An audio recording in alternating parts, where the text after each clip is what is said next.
Yeah, I got that yeah on me. Gotta watch how I be moved, cause they gon' tell on me. Yeah. Check it out, man. Look cool video, man. Can rival gangs coexist peacefully? Let's see what's going on, man. You know what I'm on. I'm chilling, man. Got me a little drink. For most of my life, no high school diploma, but I feel like I know it all. When you young, you know the excitement of it, the brotherhood, you kind of like fall victim to it. But I feel like it also prepares you for the real world and gets you ready for like a lot of like obstacles that you might run across. Everybody just labels the gaming man as just a terrorist threat. You know, just not real human beings. But that's not the fact. How's his daddy?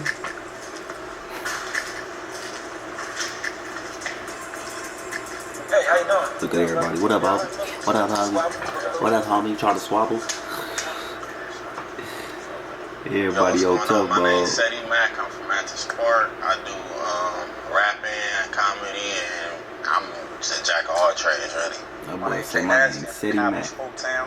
Freshly paroled from prison, a certified welder. My name's Squabbler. I'm from the Jungles. I'm an up-and-coming artist. Why everybody looking tough, man? That sounded tough. My name is Skip Townsend. I come out the West Adams area, and I'm a job developer and also do human development as well. Yeah, I'm Boogaloo, Westside Millers. I'm one of the CEOs of Rosecrans Entertainment. Fat Amari, my name YS. I'm from Cabanella Park. I'm an up-and-coming artist, and you feel me? I do a little bit of everything. Just try to play my part. My name is Snoop. What's his name? Listen. And I'm a street activist. You got all celebrities in this bitch.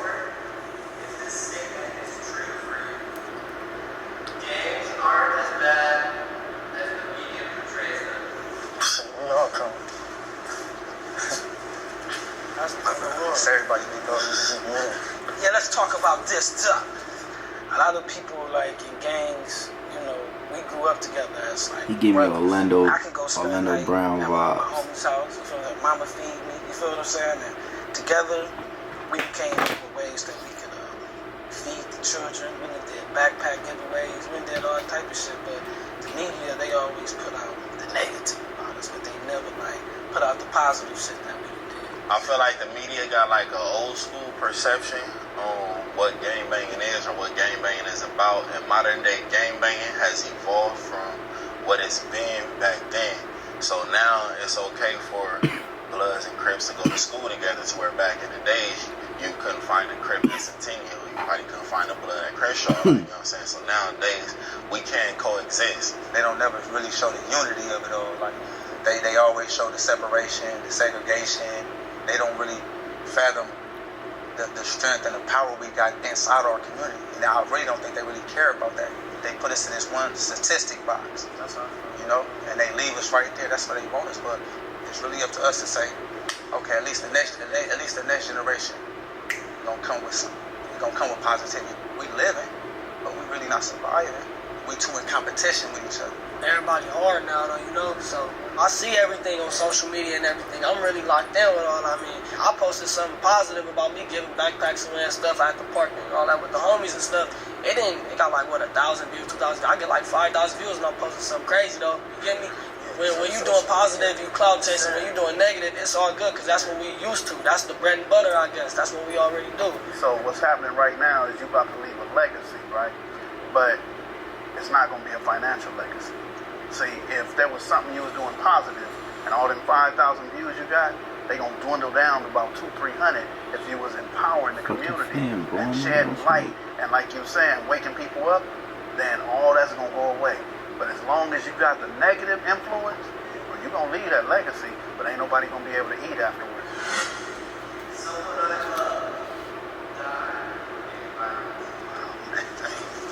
That's crazy, man. We ain't even got to get up, man. Just ask a question. The first time I ever seen somebody close to me pass, I was young, older cousin, right in front of my mama's house.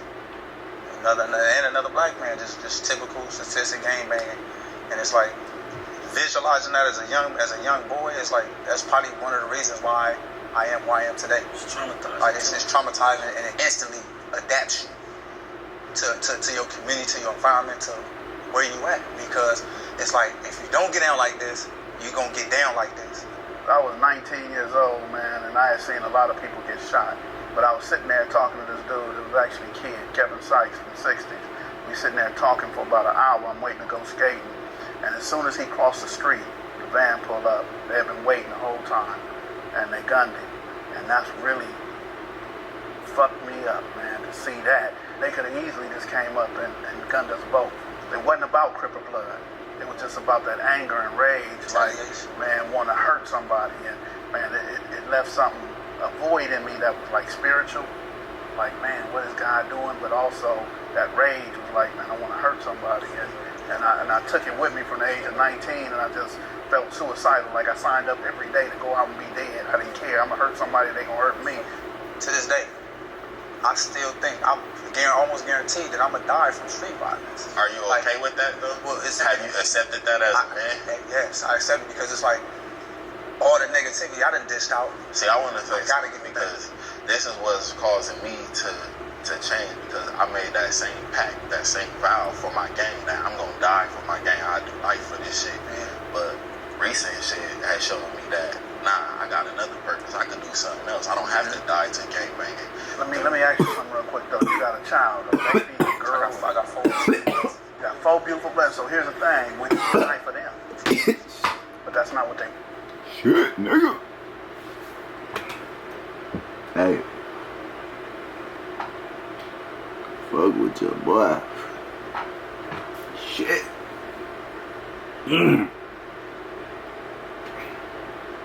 We ain't stopping shit. If y'all fucking with me, fuck with me. Y'all know what the fuck going on. Oh, shit.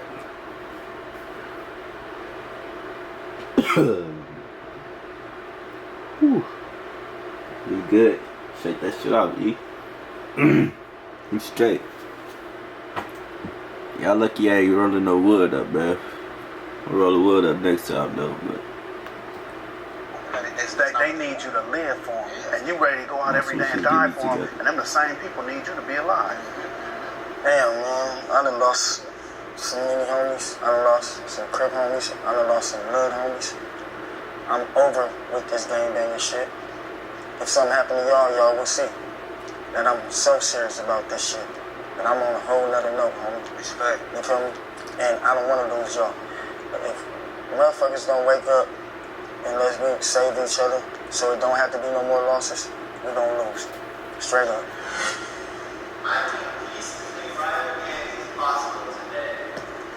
I do. I really do.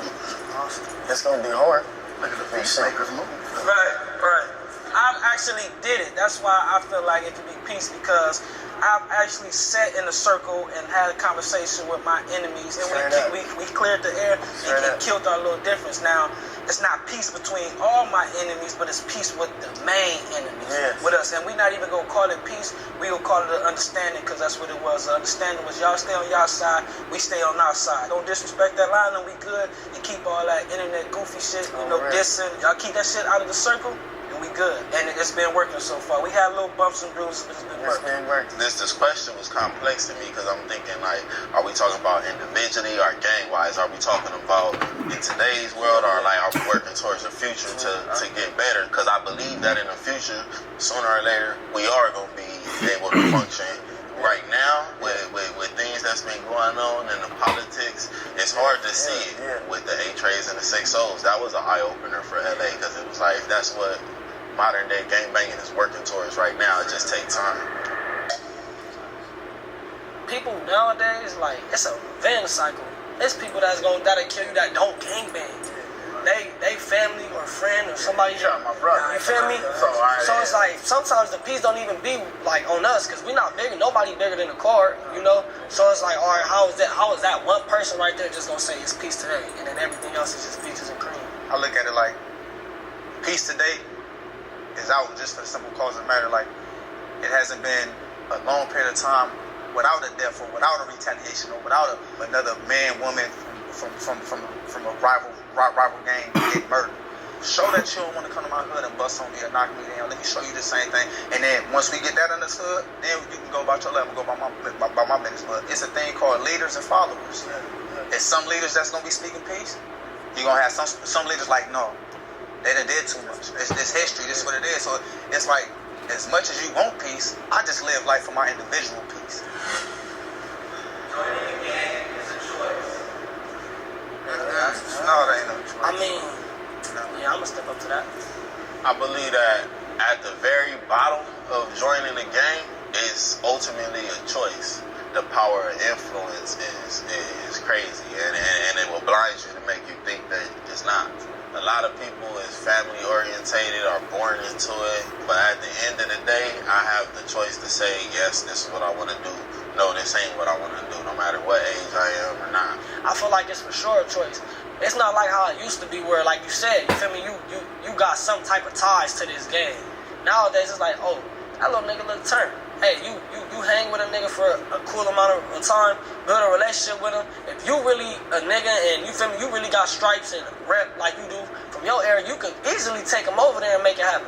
It's a choice to certain people. Certain people just gotta go with the flow. It's not so much of a choice. It's like a way of life where I come from in my family, because we always gang banging. Like I grew up to seeing blue rags. I grew up to seeing my brothers gonna fight their enemies at parks. I grew up to seeing dope sacks. I grew up to my daddy whipping dope in kitchens and all that. So it's like, that's not a choice. It's just you adapt to it. You adapt, because that's what it is. This shit chose me. I signed up and they accepted. You feel me? This shit like the military. Let's not play. I mean, you know, my daddy from Compton. You know, from a kid, this nigga had me in this red Cadillac, slamming through Compton, rolling up weed and eating dope.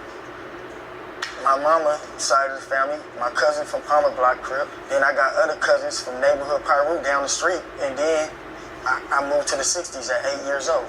Then my older cousins, they started gangbanging, you feel me? So it was just a way of life for me.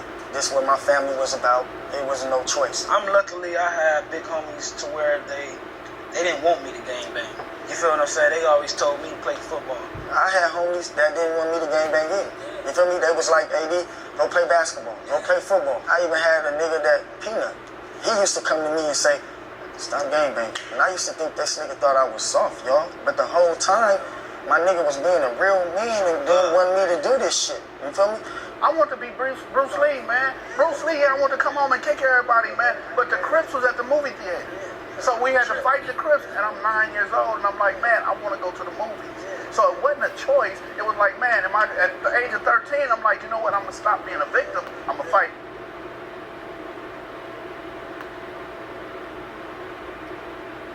What this nigga say he wanted to be?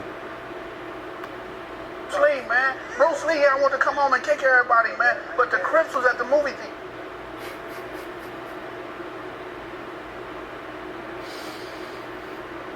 They want to kick everybody. Him. You want to kick everybody. So we had to fight the Crips, and I'm 9 years old, and I'm like, man, I want to go to the movies. So it wasn't a choice. It was like, man, at the age of 13, I'm like, you know what, I'm going to stop being a victim. I'm going to fight back. I'm more afraid of the police than I am of the black man. Hell yeah, shit. I'm starting this. I fear the police because they the biggest gang in America. Point blank. I think you just stole So all of us. they basically got all right to knock us down with no justice after that. Yeah. And on the side of them cop cars, it says to protect and serve. But they ain't doing none of that. They taking us. So it's like, of course I'm gonna fear you because you the one that's supposed to protect us. So I'm looking at you in the sense of, okay, you supposed to be safety, but no, you really coming at me with your gun out. You feel me? But I'm looking at this man. I know how he coming. It's not a facade how you gonna come. So I'm prepared for how you gonna come. You feel me? So when a cop come at you, why off top? If I'm supposed to be protected and served, why I gotta put my hands up all the time? Just keep it simple, man. I'm afraid of the police because, let's say for instance, my enemy shoot me and I survive. I can go revenge and honor that. You feel what I'm saying? The police shoot me, I survive. What the fuck can I do? And he can smoke me and can get away with it. My homies ain't go rally up and go smoke them niggas. You know where to go? They done sent him to Santa Barbara somewhere. You feel what I'm saying? He had a whole other department. He still got his position. That's it. I want my kids to be in here. No. Not at all. Not at all. Want to know the best way to potentially make a big income online? It's by making lots of small incomes online. Hi, I'm Rachel Raffay, and I've discovered a method. I don't even know how to speak on this. The reason why I wouldn't want my sons or my daughter to be in a gang is because of the way the perception that society has on a gang. It's not about the way the community views a gang, because all that is the address. But if my child is from a gang, then I don't fear the communities around it. I fear the police. I fear that if my son break in a house, well, he should go to jail for a year or two. But if he in a gang, he gonna get a 12-year enhancement. I don't want my daughter to be in the game because reality, there's only two roads to this shit. Either death or jail. It's only few that slip through the cracks. It's like, I don't want my kids to gang bang because I know how gang banging limits you. Definitely. You know, it keeps you stagnated. You know, you can't go out there and be adventurous and see the world. And like for my son, my son, he can grow up and love a woman, Right. and her brothers could be from a gang that now you can't even love who you really want to love because just don't limit yourself. I don't want my kids to limit themselves. You feel me?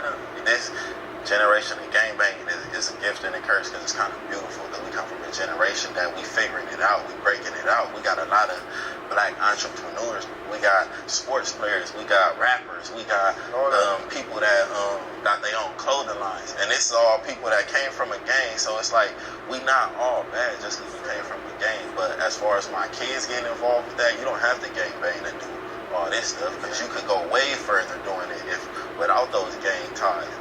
But also, gang culture influences every. Tupac got influenced by gang cultures and cost him his life. So it's like,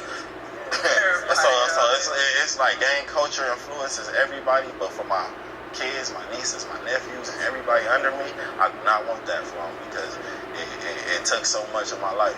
Me personally, I don't have any kids, but this topic right here, I got a little twist to it. It's the definition of the word because see, us being black, the definition of a gang is, oh, they hoodlums, they thugs. But if you from a white gang, oh, that's a collective community. They just some regular people that do the same thing at the same time every day. So you know what? I just might want my kids to be in a gang, a damn good one. But like our LAPD or our sheriff, some shit for us. You feel me? So yeah, I want my kid to be in a gang, a positive one though. Don't do this video. Real members aren't going to show up. Certified. Like, I already know everybody want to talk. They say. Certified. I feel like that comment is probably very kind of like valid in a sense because everybody would question that, like what type of gang members would want to speak openly about gangs on TV, but that's what separates the leaders from the followers of that gang. So it's all a mindset, y'all. It's really a mindset. I'm talking about getting over beefing with your enemies and everything. It starts with your mindset first, and hopefully I can shine enough light to everybody see what everybody else see what I'm doing, and be like, all right, he came from that, he did this, and he doing this, and now look at him. And he's still back in his hood, which I really commend Nipsey for everything he did, because he showed us that at the end of the day, Nipsey Hussle got